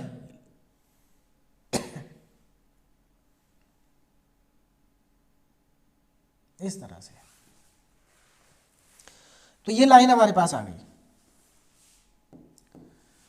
अब देखो हमारा बाउंडेड रीजन कौन सा है, बाउंडेड रीजन जो कि ये वाला है, इधर वाला। क्यों, क्योंकि इस सर्कल के अंदर भी आ रहा है, ये इस लाइन के ऊपर, इस लाइन के अंदर भी आ रहा है, और x इक्वल टू 0 में भी आ रहा है, तो ये सबके बीच में आ रहा है। तो ये हमारा बाउंडेड रीजन है। अब ये जो बाउंडेड रीजन है इसमें हमें स्ट्रिप देखें जरा, अगर आप ध्यान दें तो गिवन स्ट्रिप क्या होगी, गिवन स्ट्रिप इज वर्टिकल। तो जो गिवन स्ट्रिप है ना वो वर्टिकल होगी। अब समझिए वर्टिकल क्यों होगी, क्योंकि हमें लिमिट्स किसकी वेरिएबल दी है, y की वेरिएबल लिमिट है, जिसकी लिमिट वेरिएबल होती है स्ट्रिप उसी के पैरेलल होती है। तो जो गिवन स्ट्रिप है वो यहां पर इसी के पैरेलल होगी, गिवन स्ट्रिप y एक्सिस के पैरेलल होगी, तो ये हो गई गिवन स्ट्रिप, ये गिवन है। लेकिन अब फिर से यहां पर एक इंपॉर्टेंट बात देखिए, यानी कि ये स्ट्रिप कहां से स्टार्ट हो रही, y इक्वल टू एक्स से और सर्कल पे जाके खत्म हो रही है। लेकिन जब आप हॉरिजॉन्टल स्ट्रिप लेंगे, अब देखो गिवन स्ट्रिप अगर वर्टिकल है तो आपको हॉरिजॉन्टल स्ट्रिप लेनी पड़ेगी, गिवन स्ट्रिप अगर वर्टिकल है तो आपको लेनी पड़ेगी हॉरिजॉन्टल स्ट्रिप। और फिर से वही प्रॉब्लम है, जब आप हॉरिजॉन्टल स्ट्रिप लेंगे तो देखिए अगर आप नीचे लेंगे तो y एक्सिस से शुरू होगी और लाइन पे जाके खत्म होगी, लेकिन अगर स्ट्रिप ऊपर हुई तो वो x एक्सिस से y एक्सिस से शुरू होगी और सर्कल पे जाके खत्म होगी। इसका मतलब यहां पर भी हमारे पास 2 रीजन है। कितने रीजन है, 2 रीजन है, एक अपर रीजन और एक लोअर रीजन। तो एक स्ट्रिप हमें अपर रीजन में लेनी पड़ेगी, एक स्ट्रिप हमें लोअर रीजन में लेनी पड़ेगी, 2 स्ट्रिप हमारे पास होनी चाहिए। तो चलिए मैं 2 स्ट्रिप यहां पर ले लेता हूं, एक स्ट्रिप यहां पर। देखिए कंफ्यूज नहीं होना, एक ही डायग्राम में अगर आप स्ट्रिप लेंगे तो आपका समय बचेगा, वरना आप एक नया डायग्राम भी बना सकते हैं जिसमें आप 2 स्ट्रिप लेंगे, है ना, नया डायग्राम। लेकिन 2 बार डायग्राम कौन बनाएगा, समय ज्यादा खराब होगा, इसलिए एक ही में मैंने कर दिया है। चलिए तो अब आगे देखें, तो हमने क्या करा, गिवन स्ट्रिप वर्टिकल थी तो टेक 2 न्यू हॉरिजॉन्टल स्ट्रिप, तो 2 नई हॉरिजॉन्टल स्ट्रिप हमने ले ली है ना, 2 न्यू हॉरिजॉन्टल स्ट्रिप्स। तो हमारे पास 2 नई हॉरिजॉन्टल स्ट्रिप आ गई है। जब हमारे पास न्यू हॉरिजॉन्टल स्ट्रिप आ जाए तो अब हमारा नेक्स्ट स्टेप क्या होगा, now new limits of integration. तो अब आप क्या करेंगे, न्यू लिमिट्स ऑफ इंटीग्रेशन को लिखेंगे, new limits of integration. Next page पे लिख लेता हूं मैं। तो न्यू लिमिट्स ऑफ इंटीग्रेशन देखिए क्या होंगे, न्यू लिमिट्स ऑफ इंटीग्रेशन, देखिए न्यू लिमिट्स ऑफ इंटीग्रेशन। अब जरा ध्यान से देखें नई लिमिट क्या आएंगी। देखो अगर नई लिमिट की बात करें तो इसमें 2 रीजन है, एक लोअर रीजन एक अपर रीजन। तो पहले तो मैं रीजन लिख लेता हूं, फॉर लोअर रीजन है ना,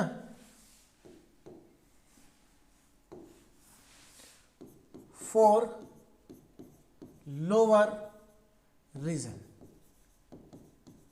दूसरा for upper region, for upper region या अपर स्ट्रिप भी लिख सकते हैं, फॉर अपर रीजन। अब जरा ध्यान देंगे लोअर और अपर रीजन के लिए क्या हमारे पास लिमिट्स ऑफ इंटीग्रेशन आएंगे, है ना। तो देखो यहां पर जरा, तो देखते हैं कितने लिमिट आएंगे। देखिए पहले केस में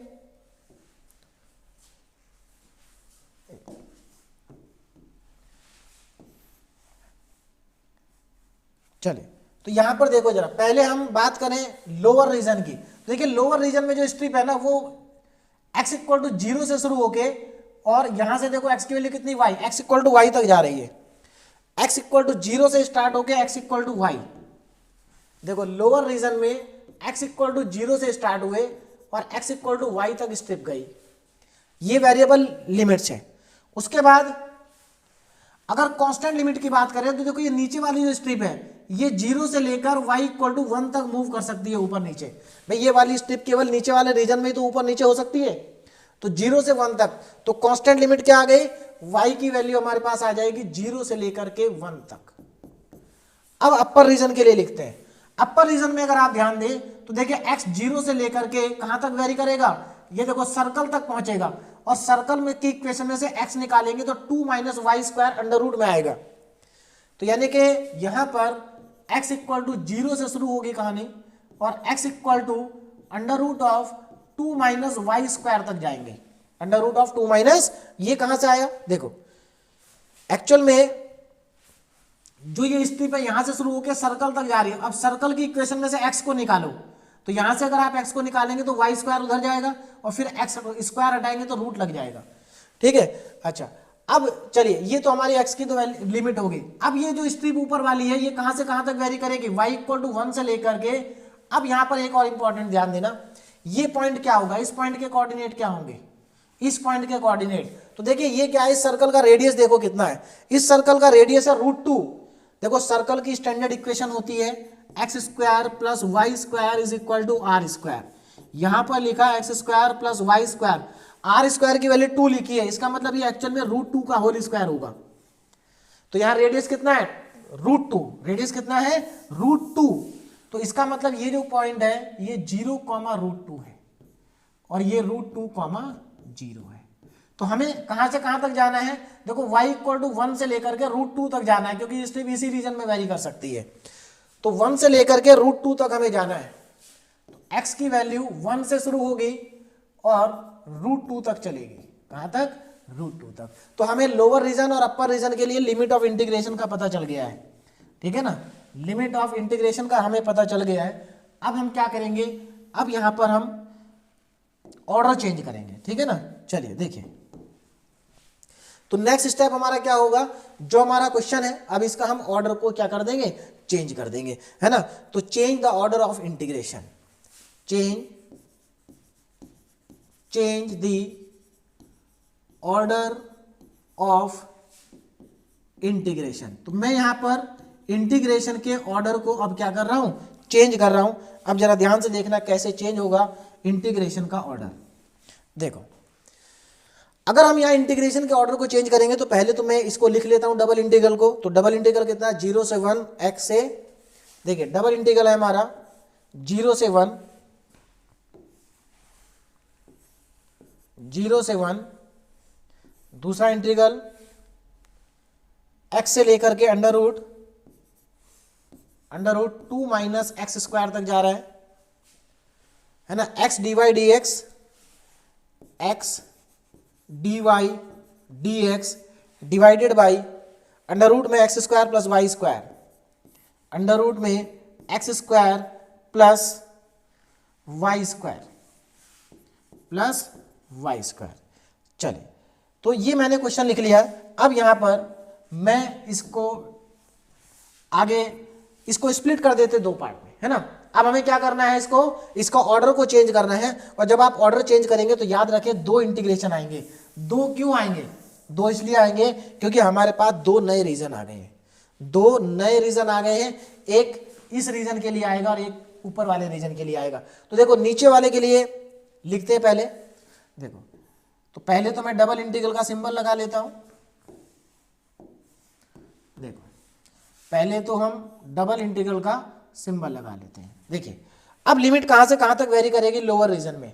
देखिए लोअर रीजन में कहां से कहां तक वेरी करेगी? देखो यहां से देख के लिखते हैं। देखो कांस्टेंट लिमिट है 0 से 1 तक, 0 से 1। वेरिएबल लिमिट है 0 से लेके y तक, तो ये है 0 से y।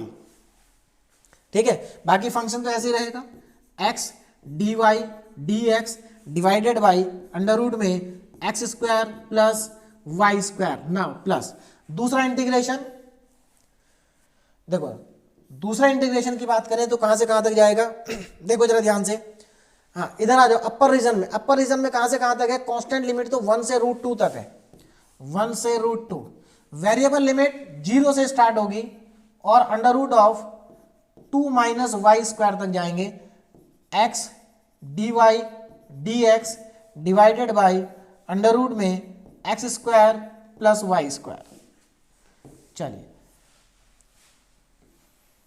यहां तक हमारे पास आ गए। अब आगे देखो जरा, देखिए इसके बाद अब यहां से देखो, यहां से अगर आप देखें ये लिमिट किसकी है? x की वेरिएबल लिमिट है। यहां पर x की वेरिएबल लिमिट है, तो अगर लिमिट x की वेरिएबल है तो यहां पर केवल y कांस्टेंट है, मतलब dy कांस्टेंट है। तो हमें किसके रेस्पेक्ट में करना है? इसको x के रेस्पेक्ट में इंटीग्रेशन करना है। अब यहां पर समझिए कि x के रेस्पेक्ट में इंटीग्रेशन कैसे होगा। देखिए एक तरीका तो ये है कि आप यहां से डायरेक्ट भी इसका लिख सकते हैं, लेकिन डायरेक्ट मतलब इसका डायरेक्ट इंटीग्रेशन आप याद कर सकते हैं, तो वो आपको याद करना पड़ेगा। ठीक है, तो मैं आपको बताता हूं कि एक्चुअल में हम इसको आएगा कैसे। तो देखिए, तो ये एक्चुअल में क्या हो गया, ये आपको आगे सॉल्व अगर आप इसको करना चाहते हैं तो अब ये थोड़ा सा हमें 12th वाला इंटीग्रेशन यूज करना पड़ेगा। क्या करना पड़ेगा? मेथड ऑफ सब्स्टिट्यूशन का यूज करना पड़ेगा। मेथड ऑफ सब्स्टिट्यूशन का कैसे यूज करेंगे? मेथड ऑफ सब्स्टिट्यूशन, आप यहां पर x square plus y square की जगह पर टी स्क्वायर पुट कर दीजिए। देखिए टी स्क्वायर क्यों? क्योंकि अगर आप टी पुट करेंगे तो भी कोई दिक्कत नहीं है, टी पुट करेंगे तो रूट में आएगा। अगर आप चाहते हैं कि रूट से बच जाए तो टी स्क्वायर पुट करिए। जैसे आप क्लास 12 में जब सब्स्टिट्यूशन मेथड यूज करते थे तो जहां पर रूट आता था तो रूट के अंदर वाला जब हम पुट करते थे तो उसको स्क्वायर में पुट करते थे जिससे कि रूट हट जाए। तो यहां पर मैं सब्स्टिट्यूशन मेथड अब लगा रहा हूं, जरा ध्यान से देखें कैसे लगेगा सब्स्टिट्यूशन मेथड। देखो तो आप क्या करेंगे? पुट,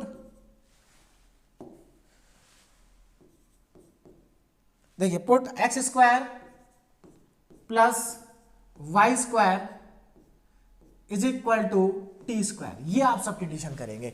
और आपको मालूम है जब इंटीग्रेशन में सब्स्टिट्यूशन करते हैं तो सब्स्टिट्यूशन करने के बाद उसको डिफरेंशिएट करते हैं। तो आप इसको जब डिफरेंशिएट करेंगे, देखो एक्स स्क्वायर का डिफरेंशिएशन 2x dx हो जाएगा, y का 0 और इसका 2t and dt, T square का 2t और dt। हाँ तो 2t एंड dt, 2 से 2 यहां कट जाएगा तो हमारे पास क्या आ जाएगा? x dx is equal to t dt, ये मेरे पास आ जाएगा। x dx की जगह क्या लिख सकते हैं? t dt। तो देखो यहां पर जो ये x और dx है इसकी जगह t dt लिख देंगे। जो dy है वो तो कांस्टेंट है, dy को आप इंटीग्रेशन से बाहर लिख देंगे यहां पर, है ना।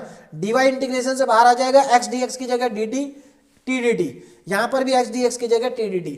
अब देखो यहां पर भी दो तरीके हैं, सब्स्टिट्यूशन मेथड भी दो तरीके से कर सकते हैं। कैसे?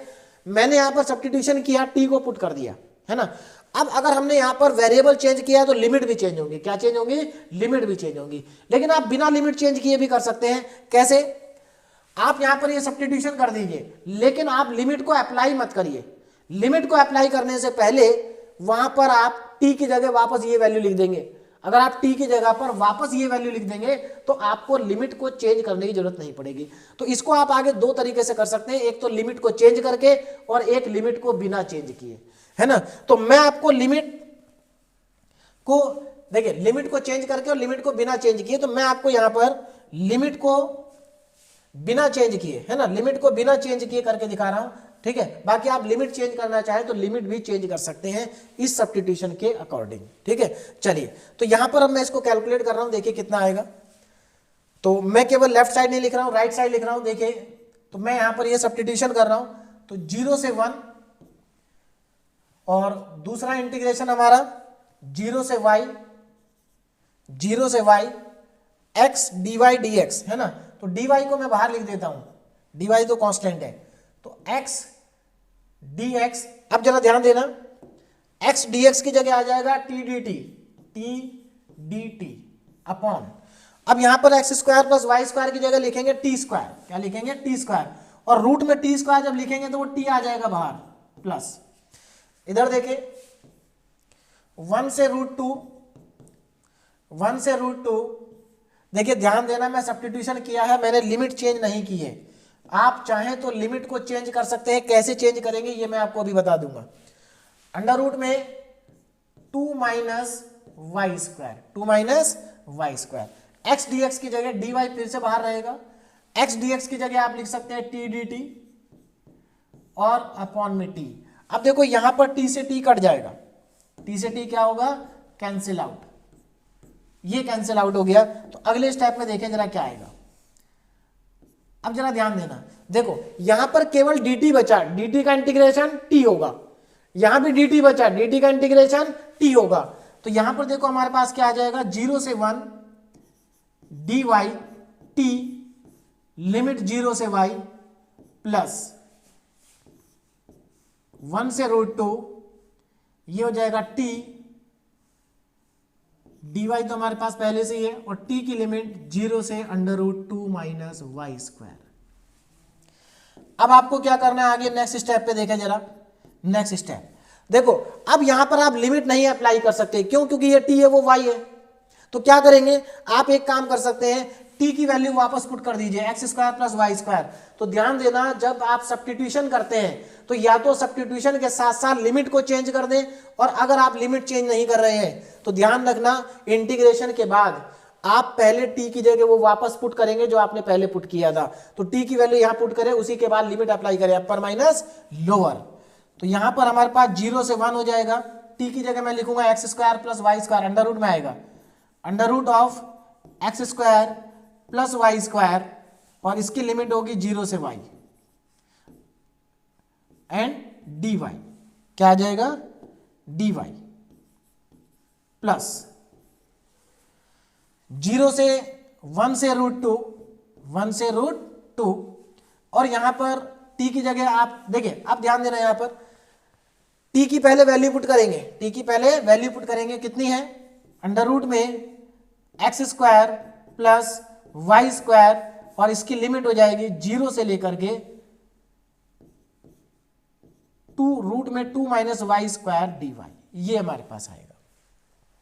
देखिए अब मैं आपको कह रहा था कि आप डायरेक्ट कैसे कर सकते हैं। देखिए एक्चुअल में क्या होता है, अगर आप देखें कुछ बुक्स में या कहीं पर भी बहुत सारी चीजों में दिया रहता है, इस स्टेप के बाद डायरेक्टली ये स्टेप दिया रहता है ना, इस स्टेप के बाद डायरेक्टली, मतलब आप इसका इंटीग्रेशन याद कर सकते हैं कि x upon under root of x square plus y square का जो इंटीग्रेशन होता है वो under root of x square plus y square होता है। तो आप अगर इसको याद कर लेंगे तो आप डायरेक्ट इस स्टेप पे पहुंच जाएंगे। लेकिन अगर आप समझना चाहते हैं कि एक्चुअल में आया कैसे है तो हमें ये पूरा करना पड़ेगा। तो आप चाहें तो इस स्टेप के बाद डायरेक्ट ये स्टेप लिख सकते हैं, लेकिन उसमें आपको बस ये याद करना पड़ेगा कि x अपॉन अंडर रूट में x square plus y square की जो वैल्यू होती है वो अंडर रूट में x square plus y square होती है।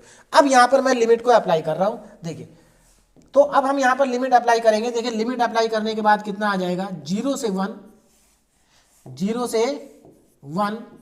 देखिए upper limit minus lower limit. आपको क्या करना, आपने इसको डिफरेंस इंटीग्रेट किया एक्स के रेस्पेक्ट में, तो आप क्या करेंगे, एक्स की जगह पर वाई रखेंगे।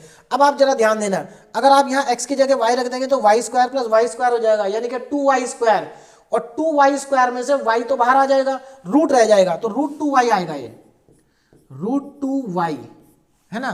तो ये तो अपर लिमिट रखने पे आ गया √2y। लोअर लिमिट रखेंगे तो देखो, लोअर लिमिट रखने पे x 0 हो जाएगा, तो अंडर रूट में y² बचेगा, मतलब y बाहर आ जाएगा, तो माइनस का y और dy प्लस, आगे देखें जरा, यहां पर जब आप अपर लिमिट पुट करेंगे तो ये 1 से लेके हम √2 तक जा रहे हैं, है ना।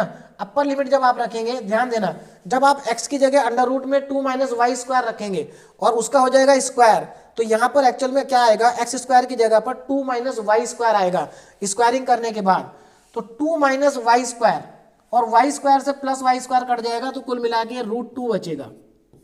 देखिए ध्यान देना, √2 क्यों बचेगा, क्योंकि जब आप x² की जगह √2 - y² रखेंगे तो स्क्वायर से रूट हट जाएगा, तो स्क्वायर से रूट हट जाएगा, तो क्या बचेगा, 2 - y² प्लस y², तो -y² प्लस y² कट जाएगा, √2 बचेगा। ये तो अपर लिमिट रखने पे आया। लोअर लिमिट रखने पे क्या होगा, x 0 हो जाएगा, तो ये y आ जाएगा, कितना आ जाएगा, y एंड dy। अब आगे चलते हैं, देखिए, तो इस स्टेप को मैं नेक्स्ट स्लाइड पे लिख लेता हूं और इसको हम आगे करते हैं। तो देखिए क्या हमारा इंटीग्रेशन 0 से 1, देखिए 0 से 1 √2y minus y, √2y minus y and dy। देखिए √2y माइनस y dy 0 से 1 वाले में, है ना। चलिए अब प्लस, आगे देखिए दूसरा क्या था, दूसरा हमारा इंटीग्रेशन था 1 से √2, और यहां पर था √2 minus y, √2 minus y dy। अब यहां से देखिए कितना आ जाएगा, देखो अब इसको इंटीग्रेट करते हैं। देखिए अब आसान हो गया इंटीग्रेशन, कैसे, देखिए यहां पर इसका इंटीग्रेशन कितना होगा, देखो √2 y का कितना होगा, y²/2, तो √2 y²/2, और लिमिट हमारी हो गई 0 से 1, सॉरी लिमिट एक साथ लगाएंगे, हाँ देखिए √2 y²/2 माइनस y²/2, तो ये इंटीग्रेशन हो गया इसका। लिमिट कहां से कहां तक है, 0 से 1 तक लिमिट हमारे पास है, 0 से 1 तक। आगे देखें हम, प्लस इसका इंटीग्रेशन करें तो √2 का √2y होगा, माइनस y²/2 होगा, और लिमिट लगेगी 1 से लेके √2 तक। देखिए y का इंटीग्रेशन y²/2 होता है, और √2 है, √2 का इंटीग्रेशन √2y और आ जाएगा साथ में। अब इन लिमिट को अप्लाई करते हैं, upper limit minus lower limit, देखिए कितना आ जाएगा।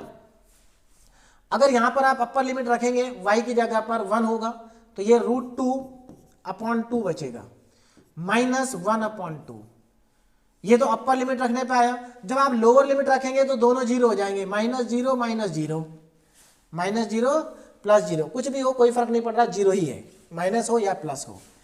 अब यहां पर पुट करें, अपर लिमिट पुट करेंगे y की जगह तो √2 × √2 आ जाएगा। यहां पर पुट करेंगे तो माइनस, देखिए माइनस √2 का स्क्वायर 2/2 आ जाएगा। अब माइनस, अपर लिमिट रख दी, माइनस करके लोअर लिमिट रखेंगे, तो देखिए यहां जब 1 रखेंगे तो ये √2 बचेगा, और देखिए माइनस क्योंकि बाहर लगा है तो माइनस माइनस हो जाएगा प्लस, और 1/2 बचेगा, कितना बचेगा, 1/2। अब यहां से देखो 1/2 और 1/2 तो हो गया कैंसिल, है ना। कितना आ रहा है जरा देखे ध्यान से, √2/2, ये √2 × √2 हो गया 2, देखिए ये 2 से 2 कट गया, 1 - 1, यहां पर बचा -√2, 2 - 1 कितना आ जाएगा, 2 - 1 आ जाएगा 1, पहले मैं 1 को लिख लेता हूं, प्लस √2/2 माइनस √2/2।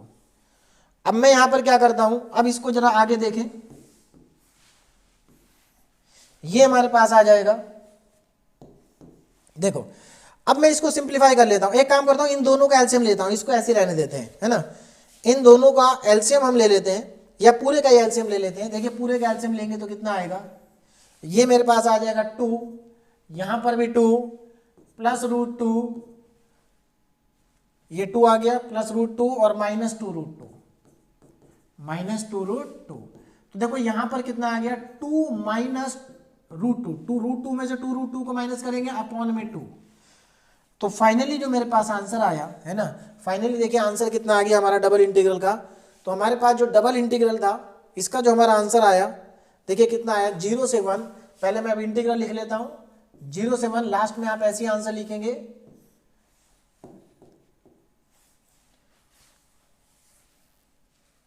देखिए हाँ 0 से 1, दूसरा इंटीग्रल कहां से कहां तक था, हाँ एक्चुअल वाला इंटीग्रेशन हमारा कहां से कहां तक था 0 से 1 और x से 0 से 1 x से अंडर रूट में 2 minus x square x dy dx upon में under root x square plus y square. इसकी वैल्यू तो निकालनी थी हमें कि देखो कितनी वैल्यू आ गई by changing the order of integration.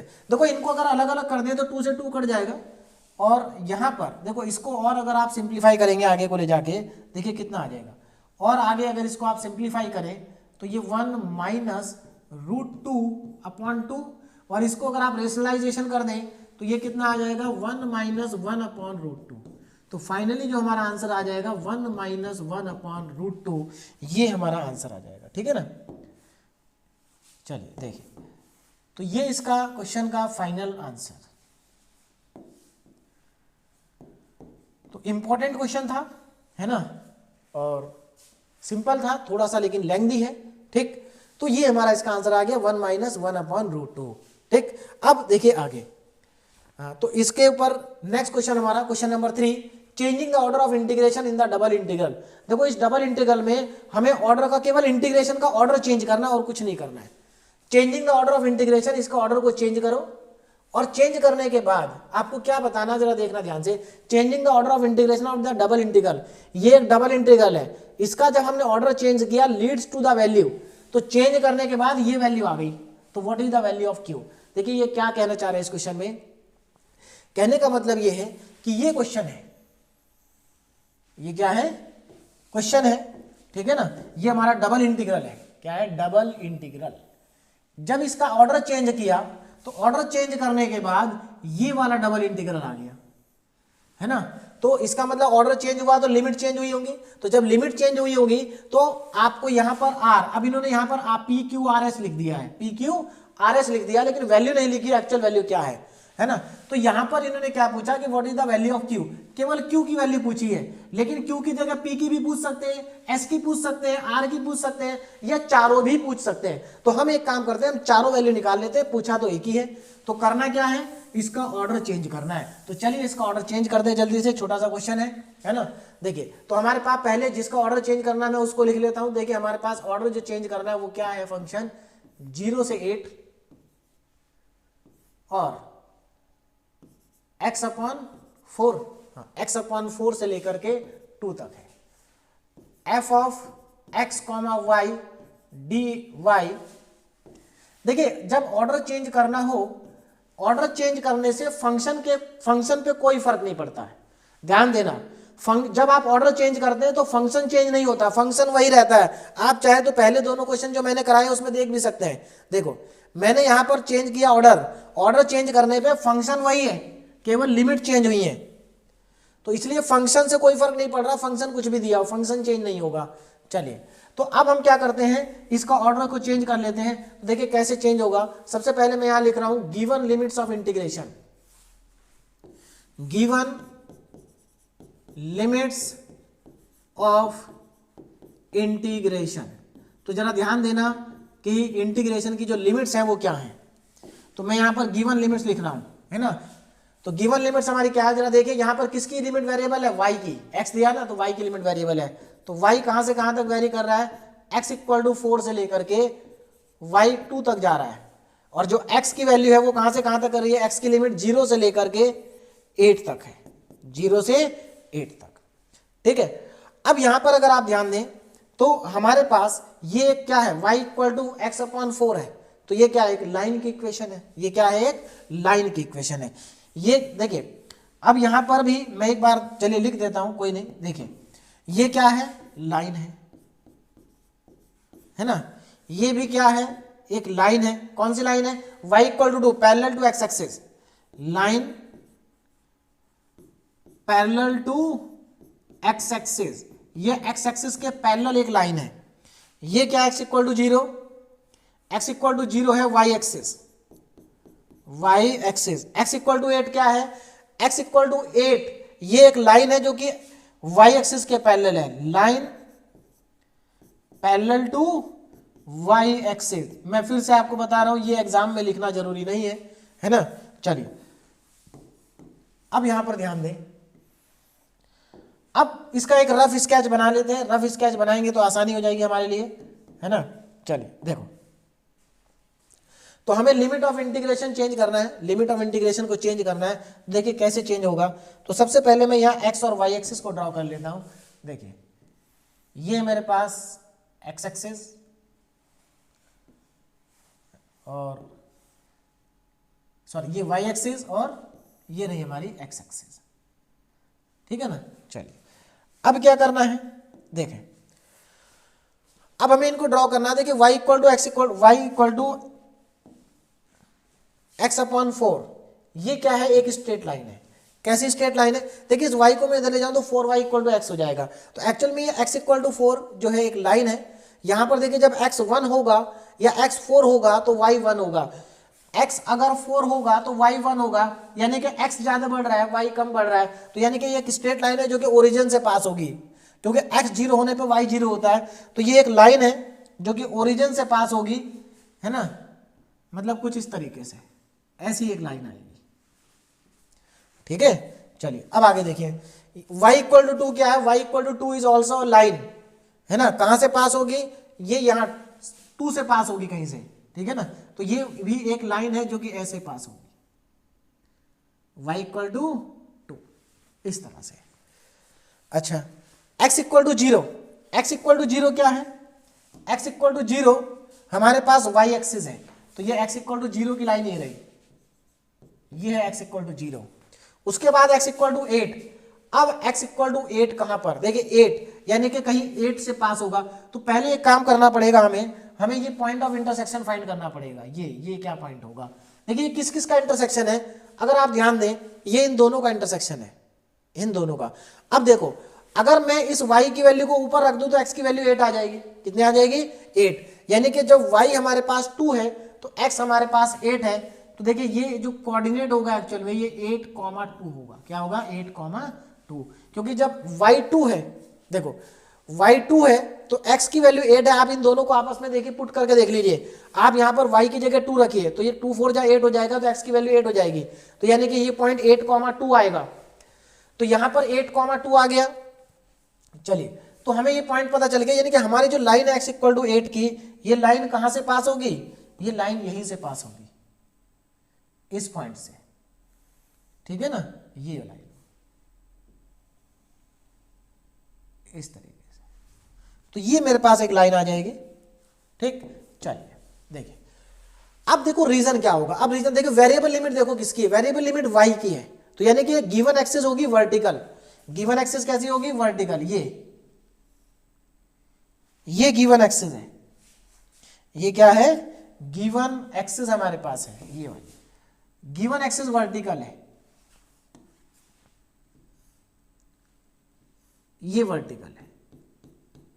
तो इसका मतलब हमें जो न्यू स्ट्रिप लेनी है वो कैसी होगी, वो हॉरिजॉन्टल होनी चाहिए, ऐसे।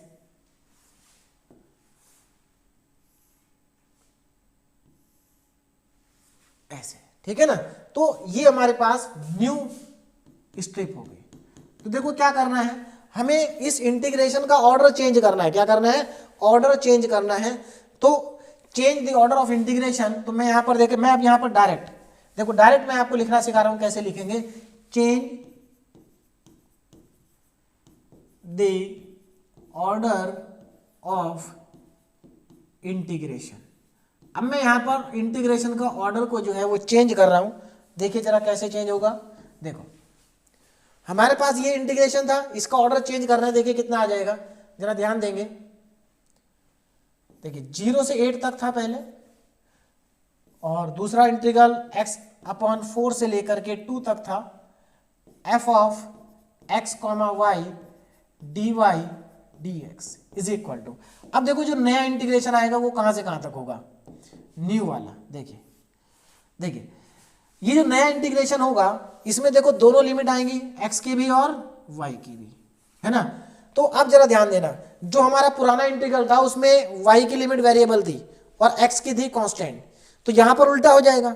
यहां पर देखो वाई की वेरिएबल है तो यहां पर एक्स की लिमिट वेरिएबल होगी और y की लिमिट कांस्टेंट होगी।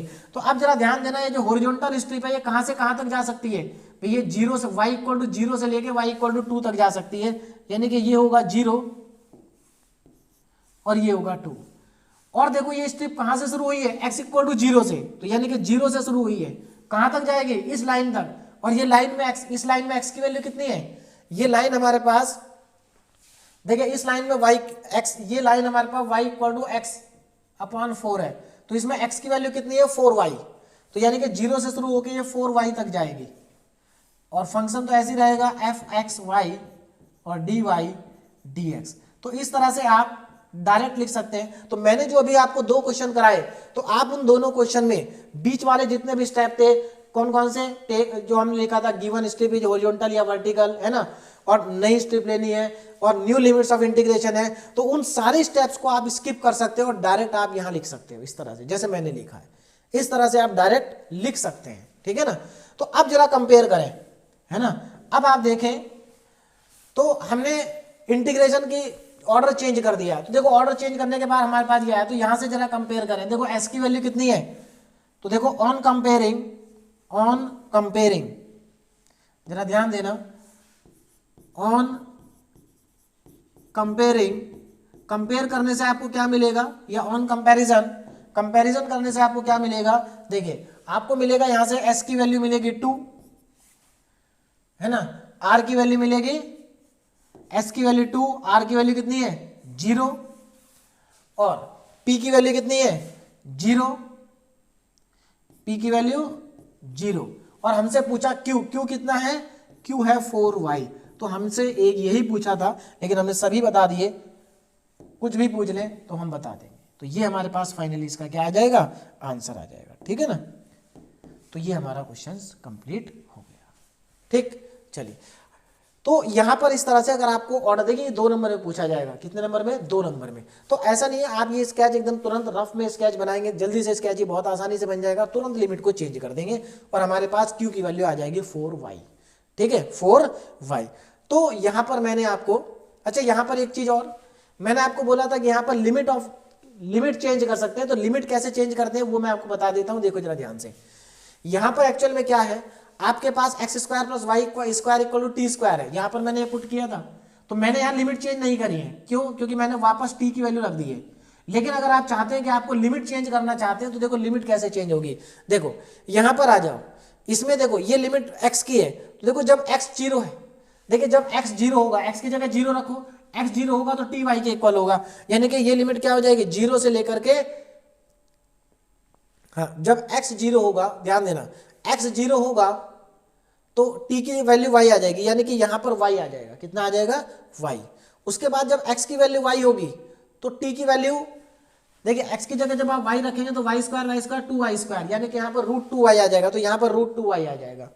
उसके बाद यहां भी चेंज करेंगे, देखो यहां जब x 0 होगा तो अगेन t y होगा, और जब x की वैल्यू हमारे पास इतनी होगी अंडर रूट में 2 माइनस वाई स्क्वायर, तो यहां पर आप पुट कर देंगे तो ये एक्चुअल में √2 आ जाएगा, तो ये 0 से √2 हो जाएगा और ये y से √2y हो जाएगा। तो इस तरह से आप लिमिट चेंज कर देंगे। लिमिट चेंज करने से क्या फर्क पड़ेगा, जब आप लिमिट चेंज कर देंगे ना, तो आपका जो ये आंसर आ रहा होगा t में आ रहा है और यहाँ लिमिट भी t की होगी, तो फिर आपको t की जगह वापस वो लिखने की जरूरत नहीं है, आप वहीं पर वैल्यू पुट कर सकते हैं, ठीक है। तो आप इस तरीके से भी इस क्वेश्चन को प्रोसीड कर सकते हैं, ठीक है ना। तो देखिए आज मैंने आपको 3 क्वेश्चन मैंने आपको कराए, एक ये क्वेश्चन आपका प्रैक्टिस के लिए है, इसमें क्या करना है, changing the order of integration, आपको केवल इसके ऑर्डर को चेंज करना है। और आप अगर इस क्वेश्चन को ध्यान से देखें तो ये वही क्वेश्चन है जो आज मैंने पहला वाला क्वेश्चन कराया है, बस वहां पर हमें सॉल्व करना था, यहां पर केवल ऑर्डर चेंज करने के लिए बोला है। तो ये क्वेश्चन यूनिवर्सिटी एग्जाम में आ चुका है 2 मार्क्स में, जिसमें 2 नंबर में आपसे केवल इंटीग्रेशन के ऑर्डर को चेंज करने के बारे में कहा गया था। तो देखिए मैंने आज आपको 5 क्वेश्चन प्रैक्टिस के लिए दिए हैं, आप इन क्वेश्चंस को अच्छे से प्रैक्टिस करें। फिर भी अगर आपको ये क्वेश्चन नहीं समझ में आ रहा है या कोई क्वेश्चन अगर आपसे नहीं हो रहा है तो देखिए अब कुछ दिन में जितने भी प्रैक्टिस क्वेश्चन है उन सभी का सॉल्यूशन मैं आपको ऐप में प्रोवाइड करना स्टार्ट कर दूंगा, ठीक है ना। तो जितने भी क्वेश्चन मैंने आपको प्रैक्टिस क्वेश्चन दिए हैं और उनमें से जो क्वेश्चन आपसे नहीं हो रहे हैं, जो भी क्वेश्चन आपसे नहीं हुए, उन सब का सॉल्यूशन आपको ऐप में प्रोवाइड करा दिया जाएगा, ठीक है। कुछ ही दिनों में उसको हम स्टार्ट करेंगे जैसे ही हमारा सिलेबस कंप्लीट हो जाएगा, ठीक है। तो आप इन क्वेश्चन को प्रैक्टिस करें और अपने घर में पढ़ते रहें। Okay, thank you so much.